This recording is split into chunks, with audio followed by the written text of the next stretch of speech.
तोड़ा है बुलवायों का घमंड। जीत गई है ये मैच पाकिस्तान। शुक्र है वन साइडेड मैच जीती है। देखिए, मैं हमेशा कहता हूं कि जब आप जिम्बाब्वे या ऐसी कोई लो रैंक टीम से खेल रहे हैं, आपका कोई मुकाबला ही नहीं होना चाहिए उसके साथ। मतलब आप उसको वन साइडेड हराएं। और दुनिया की जो बड़ी टीमें हैं वो यही करती हैं लो रैंक टीम्स के अगेंस्ट। वो उनको ऐसे हराती हैं कि उनको अपने होने पे शक होता है। हालांकि पाकिस्तान ने आज एक दो चीजें बहुत ज्यादा गलत की हैं। आप लोग ये कहेंगे कि नेगेटिव बातें पहले क्यों कर रहे हो, लेकिन लॉन्ग टर्म में ये पाकिस्तान के लिए बड़ी खतरनाक बातें हैं। मुझे समझ नहीं आ रही कि आज पाकिस्तान ने हसीबुल्ला को क्यों ड्रॉप कराया है। देखो, आप ना ऐसे प्लेयर नहीं बनाते। आप एक प्लेयर पहले जाया कर चुके हो, मोहम्मद हारिस। वो फील्डलेस क्रिकेट खेलता था, आपने उसको वनडे में डाला, आपने उसके नंबर नीचे किए, मतलब उसको शफल करते रहे, आपने उसको बनने नहीं दिया, आपने उसको बनाना चाहा ही नहीं। वही आप हसीबुल्ला के साथ कर रहे हैं। एक फॉर्मेट से दूसरे फॉर्मेट, कभी बेटा तू वन डाउन आ जा, कभी तू छठे नंबर पे आ जा। यार वो छठे नंबर का प्लेयर नहीं है। पिछले वनडे मैच में आपने उसको डेब्यू कराया है। पहला वनडे मैच वो बच्चा खेला है, वो भी अपने नंबर पे नहीं, छठे नंबर पे। जीरो पे आउट हो गया, उसका कसूर नहीं है यार, नंबर ही नहीं है उनका ये। और एक मैच पे मैं जज भी नहीं करूंगा बच्चे को। टैलेंटेड तो वो है। या तो आप किसी को खिलाओ ना, या तो अगर आपने उनको खिलाना है तो उनके नंबर पे खिलाओ। अब सलमान अली आगा को हम सब ने देखा हुआ है, बहुत टैलेंटेड प्लेयर है। फजूल में सलमान अली आगा के इस टाइम ना पाकिस्तान में लोग उसको क्रिटिसाइज कर रहे हैं T20 के ऊपर, और इसमें कसूर भी आगा का ही है। T20 का आगा फिलहाल प्लेयर नहीं है, उसकी T20 की वजह से लोग उसको वनडे में भी अब क्रिटिसाइज कर रहे हैं, और करना बनता भी है। Salman Ali Agha totally out of form है। आपने आगा को देखा ही हुआ है ना, T20 में वो कप्तान है, वाइस कप्तान वनडे में है। वो बाहर बैठता, हसीबुल्ला खेलता। आज साइम अयूब और अब्दुल्ला ने बड़ी अच्छी ओपनिंग पार्टनरशिप लगाई। हालांकि अब्दुल्ला बड़ा स्ट्रगल करते रहे हैं शुरू से आखिर तक। रन दोनों ने थोड़े बहुत ऐड किए, लेकिन डोमिनेट नहीं वो कर रहे थे। साइम अयूब ने ऑन द अदर साइड अपनी सारी शॉट्स खेलनी है। वो छक्का भी लगा रहे थे, जहां चाह रहे थे वहां वो शॉट मार रहे थे। टाइम लेना चाह रहे थे, टाइम भी लिया अपने, मतलब कंट्रोल इनिंग्स थी साइम अयूब की। लेकिन अब्दुल्ला शफीक के ऊपर बड़ी अच्छी कमेंट्री कर रहे थे आमिर सुहेल कि वो सॉफ्ट बैट से नहीं खेल रहे, जिसकी वजह से अब टेक्निकल लोग बता सकते हैं, मैं तो टेक्निकल नहीं हूं कोई कोच वगैरह, लेकिन बहुत ज्यादा इश्यूज आमिर सुहेल कह रहे थे कि इनको आ रहे हैं क्योंकि ये बल्ले को बड़ी मजबूती से पकड़ते हैं। तो उसके पीछे होगी कोई ना कोई साइंस। अब्दुल्ला शफीक इतना कंफर्टेबल नहीं दिखे आज पाकिस्तान की बॉलिंग से। अब शुरू से कंप्लीटली अब मैच पे आ जाते हैं। पाकिस्तान की बॉलिंग जी, Abrar Ahmed bowled really well, Faisal Akram bowled really well, और पहले मैच में भी इन्होंने अच्छी बॉलिंग की थी। लेकिन ये सबसे आखिर में बॉलिंग करवाने क्यों आ रहे हैं? मतलब मैंने पहले मैच में भी नोट किया कि सलमान अली आगा पहले आ जाता है बॉल कराने, और जो आपका पूरा स्पिनर है वो सबसे आखिर में आ रहा है। क्या आप कॉन्फिडेंस नहीं दिखा रहे बच्चे के ऊपर? और आप देखो, 1.5-2-2.5 महीने पहले ना बातें हो रही थी कि पाकिस्तान में स्पिनर नहीं है। बातें हो रही थी ना कि स्पिनर कहां से लाएं हम। अब इतने स्पिनर आपने खिला दिए हैं कि अब किसी बड़ी सीरीज में यह तय करना पड़ेगा कि किसको लेके जाना और किसको बिठाना है।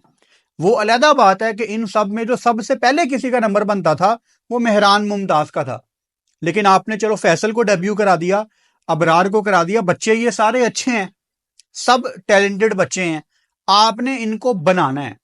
हम कब से सुनते आ रहे हैं कि पाकिस्तान में टैलेंट की कमी नहीं है। नहीं है पाकिस्तान में टैलेंट की कमी। आपके जो बड़े प्लेयर हैं उनकी जिम्मेदारी है कि उन्होंने अपने इर्द गिर्द इन लड़कों को लेके चलना है। हम कितना सुनते हैं यार शाहिदा अफरीदी के मुंह से, वसीम अकरम के मुंह से, कि उनको उनके बड़ों ने बनाया है। वसीम अकरम, द ग्रेट वसीम अकरम के मुंह से हमने कितनी दफा सुना है कि जावेद मियांदाद ने उनको बैठना उठना सिखाया। जब वो न्यूजीलैंड टूर पे गए तो उनको पहली दफा स्टेक खिलाया और बताया कि ये कैसे खाते हैं, इसके साथ कौन कौन सी सॉस तो ले सकता है, वगैरह वगैरह। शाहिद अफरीदी बताते हैं कि उनको वसीम भाई वगैरह ने अपने साथ लेके चले सारे। तो आपको प्लेयर्स ऐसे चाहिए होते हैं अपने सीनियर्स जो आपको लेके चले। यहां हमारे सीनियर बच्चों को उनके नंबर भी नहीं खिलाते। ये इससे पहले भी हो रहा था और आज भी हो रहा है। So this is not good. और चैंपियंस ट्रॉफी से पहले ना, चैंपियंस ट्रॉफी पाकिस्तान, अच्छा मैंने डिसाइड किया है, मुझे अब याद रहना चाहिए, ये मैंने भूलना नहीं है, कि जब भी हम चैंपियंस ट्रॉफी की बात करेंगे ना किसी भी वीडियो में, या स्पेसिफिकली चैंपियंस ट्रॉफी से रिलेटेड अगर हमने बात की, उसमें जब भी पाकिस्तान का नाम आएगा तो हम पाकिस्तान नहीं बोलेंगे, हम डिफेंडिंग चैंपियन पाकिस्तान बोलेंगे। ठीक है, कुछ लोगों को मैं ये मैसेज देना चाह रहा हूं कि रिस्पेक्ट के साथ बात करनी है, डिफेंडिंग चैंपियन पाकिस्तान की बात कर रहे हो आप। इस टाइम ट्रॉफी पाकिस्तान में है, जीती पाकिस्तान ने हुई है, जिसमें हिम्मत है वो आए, पाकिस्तान को घर में हराए और ले जाए। सो डिफेंडिंग चैंपियन पाकिस्तान अपने घर में ट्रॉफी खेलेगी, चैंपियंस ट्रॉफी। और उससे पहले पाकिस्तान के पास कोई ज्यादा वनडे मैच है नहीं है, दुनिया की बाकी टीमों के पास भी नहीं है। ये बहुत बड़ा अलमिया है, बहुत बड़ा एक सवालिया निशान है, क्वेश्चन मार्क है कि वनडे क्रिकेट को उस तरह से अहमियत नहीं दी जाती। अभी कल मैंने एक पोस्ट लगाई, मैंने कहा चलो वीडियो में बात करूंगा, लोगों को उसका कॉन्टेक्स्ट नहीं समझ आया। ऑस्ट्रेलिया टेस्ट मैच हारा है, ऑस्ट्रेलिया के जो बॉलिंग कोच हैं वो टेस्ट मैच के चौथे दिन पर्थ में थे ही नहीं, वो जद्दा में थे आईपीएल के ऑक्शन में। उसका ये मतलब नहीं था कि ऑस्ट्रेलिया इस वजह से मैच आ रहा है, नहीं, प्रायोरिटीज कि टेस्ट क्रिकेट चल रही है कंट्री की, और कोच साहब जद्दा गए हुए हैं आईपीएल की ऑक्शन में। कोई बहुत जरूरी तो नहीं था उनका, भाई कंट्री की सर्विसेज में full time, but cricket Australia की इजाजत से ही गए होंगे, जाहिर बात है। और क्रिकेट ऑस्ट्रेलिया ने क्यों अलाउ किया होगा, आपको दोबारा से बता देता हूं, बड़े लोगों को नहीं पता होगा। अगर एक प्लेयर आईपीएल में खेल रहा है तो उसकी एक फिक्स परसेंटेज होती है जो क्रिकेट बोर्ड को मिलती है। मिसाल के तौर पे अगर टिम डेविड 100 रुपए का बिके तो उसमें से 12 रुपए क्रिकेट ऑस्ट्रेलिया को मिलेंगे। अगर पूरा 200 का बिके तो उसमें से कोई 20-22 रुपए वेस्ट इंडीज बोर्ड को मिलेंगे। एक एग्जांपल दे रहा हूं आपको समझाने के लिए कि बोर्ड भी चाहते हैं कि ज्यादा से ज्यादा आईपीएल में इन्वॉल्वमेंट हो। अब मुझे तो कभी ये डाउट नहीं रहा कि इंडिया दुनिया की सबसे बड़ी फाइनेंशियल हब है और इससे भी मजीद बनेगी आने वाले टाइम में, लेकिन क्या हर चीज, कुछ चीजों में कॉम्प्रोमाइज नहीं करना चाहिए, वो क्रिकेट के लिए अच्छा नहीं है। मतलब अच्छा तो नहीं ना लगता कि टेस्ट मैच चल रहा है और ऑस्ट्रेलिया का बॉलिंग कोच चला गया है आईपीएल के ऑक्शन में, this does not look good. ठीक है, सो चैंपियंस ट्रॉफी से पहले वैसे ही टीमों के मैच नहीं है, पाकिस्तान ने अब एक वनडे और खेलना है जिम्बाब्वे के अगेंस्ट, फिर आपने जनूबी अफ्रीका चले जाना है, वहां आपने 3 वनडे खेलने हैं, फिर आपकी ट्राई नेशन सीरीज है जनवरी में मुल्तान में, एंड देन चैंपियंस ट्रॉफी। तो मैच तो नहीं है। मैंने जिम्बाब्वे की सीरीज से पहले भी कहा था कि रिजवान अब आप कप्तान हो, ज्यादा चेंजेस तो ऑब्वियसली पाकिस्तान की टीम, हमें पता है साउथ अफ्रीका में आप पाकिस्तान की बड़ी टीम खेलते देखेंगे, सब आपके वही प्लेयर होंगे जिन्होंने ट्रॉफी खेल ली है। ज्यादा चेंजेस नहीं करने पाकिस्तान टीम में, जो इक्का दुक्का आपको लगता है कि ये यंगस्टर बैकअप में होना चाहिए उसको ओरिजिनल पोजीशन पे खिलाओ। अब मिसाल के तौर पे आपको बाबर आजम का बैकअप अब कामरान गुलाम है। अब अगेन ये कोई कंपैरिजन नहीं है, कोई गेम से बड़ा नहीं है, आपके पास हर प्लेयर का बैकअप होना चाहिए। अब बाबर का बैकअप कामरान गुलाम है तो वो उसके नंबर पे कंसिस्टेंटली खेले, बाबर वापस आए, चलो अब कामरान गुलाम इंतजार करे। तो एक तरीकाकार होता है, एक सिस्टम होता है। आप ऐसा नहीं कि बच्चों को आप कभी 1 डाउन खिला रहे हो, कभी 6 नंबर पे खिला रहे हो, ये चीज सेंस नहीं बनाती। सो बैकअप आप देखो कि कौन किसका बैकअप है और वो अपने बैकअप पे स्टिक रहे। और दुनिया की जो बड़ी टीमें हैं जो अच्छा करती हैं वो ऐसे ही चलती हैं यार, हर प्लेयर का एक बैकअप होता है। मुझे याद है रिकी पॉन्टिंग का बैकअप भला कौन था ऑस्ट्रेलिया में, याद करो, एशेज में रिकी पॉन्टिंग का बैकअप कौन था?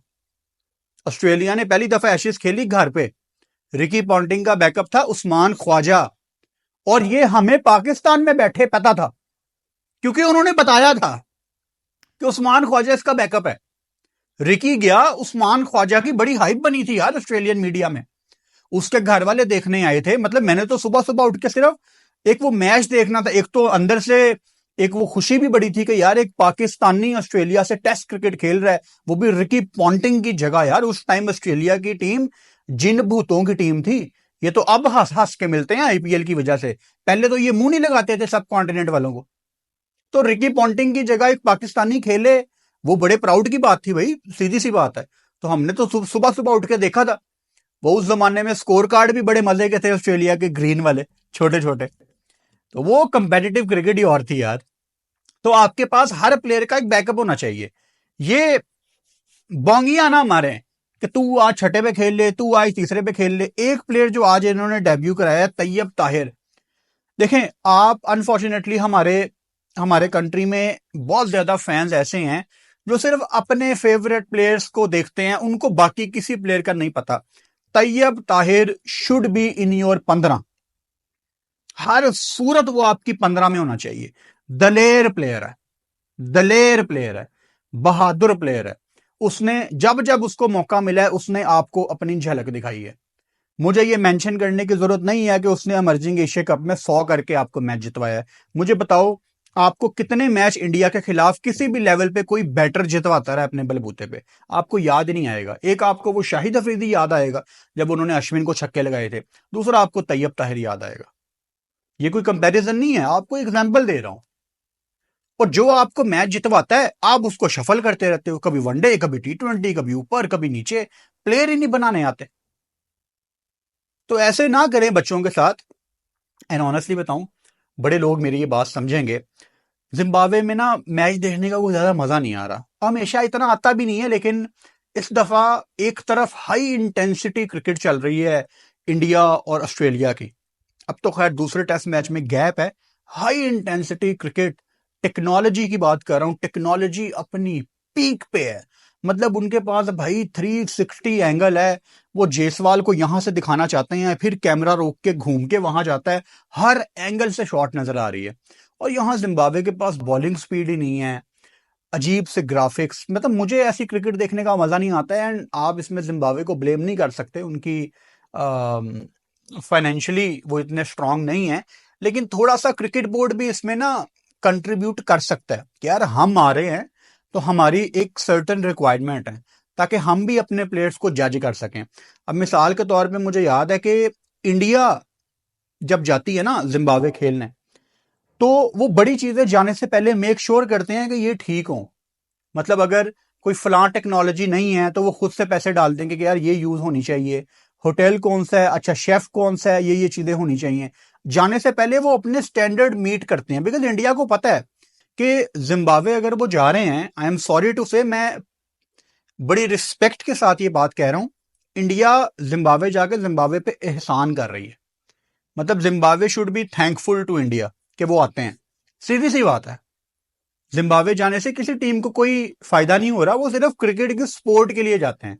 स्पॉन्सर तो जिम्बाब्वे के पास है नहीं है। जिम्बाब्वे की आप किट देखना, उसकी किट पे लिखा होता है ना एहसान स्पोर्ट्स। जिम्बाब्वे की किट, कपड़े, सब कुछ यहां सियालकोट पाकिस्तान से बन के जाता है हर सीरीज में। उनके पास कुछ नहीं है। तो ये क्रिकेट बोर्ड की रिस्पॉन्सिबिलिटी है। हालांकि मुझे याद है पाकिस्तान ने जब टूर किया था जिम्बाब्वे का, पता नहीं यार 2015-16 की बात है, तो वो जिम्बाब्वे ने इनकार कर दिया था कि ये टूर हम नहीं कर सकते, फाइनेंशियल मसले हैं।